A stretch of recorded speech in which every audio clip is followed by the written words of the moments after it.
Good day, Road Beast Warrior here. Just covering a few of the main topics that I wanted to go through just to encourage people to stay on the keto carnivore. Cycling carbohydrates, that's something that I've done for many years. Got off that over the last 5 years, rocketed up to 239.5 pounds. Approaching 240, and that wasn't muscle, folks. That was predominantly fat. Some of the key things that have worked for me is having that experience from the past and knowing that it takes a certain amount of time to get into ketosis. So it's going to take you 3 to 5 days to just start seeing any nominal results, really. A quarter of a pound, half a pound, trickle in, and then all of a sudden you'll be losing a pound a day in the beginning, half a pound to 1 pound, and then it'll slow down. And that is the reason predominantly the carbohydrate cycling is that I believe you can reset yourself and start that beautiful major fat loss all over again, like getting into ketosis from a reset, from a fresh glycogen load. And it doesn't set you back as far as you would think. You don't have to work out. Your metabolism's already working out. Just breaking down the constituents of fat in order to produce the ATP, really meeting your glycogen needs, is going to be a full-time job. You're going to feel hot, you're going to feel thermic, and it takes money to make money. It takes calories to produce energy when in reference to ketosis. Whereas the efficiency of storing complex carbohydrates, a much simpler process, the metabolic cost is much lower. In the future, when you get into eating other foods that are kind of trailing off of carnivore, if you decide to, you want to start looking at low density foods and catabolic foods that cost more in the breakdown process than they deliver and than they yield. So cut carbs 100%. Don't play around with this. Really, you don't need fruit. You don't need vegetables. You don't need to take in anything that has any amount of carbohydrates. Stick with meat, cheese, eggs, and a lot of times just sticking with one of those things will yield results where you can get past the sticking point and then go back on those other formerly mentioned cheese, meat, eggs. That's it.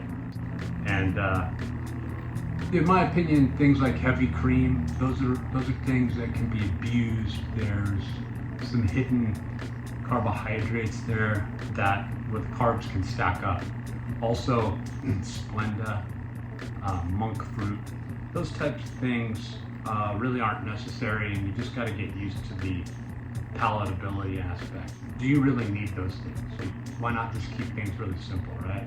The metabolic cost, the first few days you're on this, you're going to eat a lot. You're going to be really hungry. And that's the determinant factor of whether or not somebody is going to be able to stay on this, is that first 3 days, 3 to 5 days.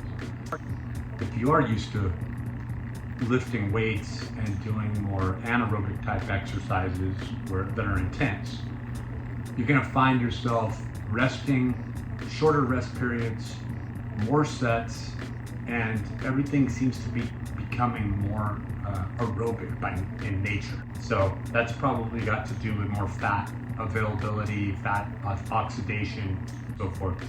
So with that said, calories really don't matter in the sense that you're not going to want to eat these foods. They fill you up, number one. The satiety aspect is awesome. If you are hungry again 2 hours later, which is probably not going to happen if you're approaching this correctly, if you're eating enough per meal. Eating a really big meal and then a medium-sized to small meal is sufficient. Stay away from alcohol, stay away from sugars, obviously, flour. And I would say also, don't overdo it on supplements. Even though inclination is, man, am I getting enough? I need to make sure I'm getting enough nutrients. These are nutrient-dense foods that you're taking in, and that's why the quality of the food, what's suggested by certain authors that are floating around YouTube, are to eat raw cheese, grass-fed, beef, farm-fresh eggs, free-range, just these types of things where you're looking at the quality breakdown the quality of the energy. So really take that into consideration. You want to be moderate on your protein intake. People, especially of a certain age, an age category, are going to gravitate more back into the whole food pyramid, indoctrination, information that we've all suffered through. I've been a nutrition and wellness counselor in the past. I've been a sports nutritionist. I've had other really minor nutrition certifications, and nothing pertains to this information. This information is something that is found in those sports nutrition texts, those nutritional guidelines, but it's just merely suggested as a metabolic pathway. It's not looked at as an actual lifestyle. In fact, if you went and talked to traditionally trained nutritionists, especially older ones, they would kind of roll their eyes. Just like if you went and talked to a bodybuilder, they're not going to understand this, because the whole point to gaining, hypertrophic muscle mass, not cells, but mass, is based around heavy glycogen storage. Basic answers, and that really is how simple this diet is. It's extremely simple.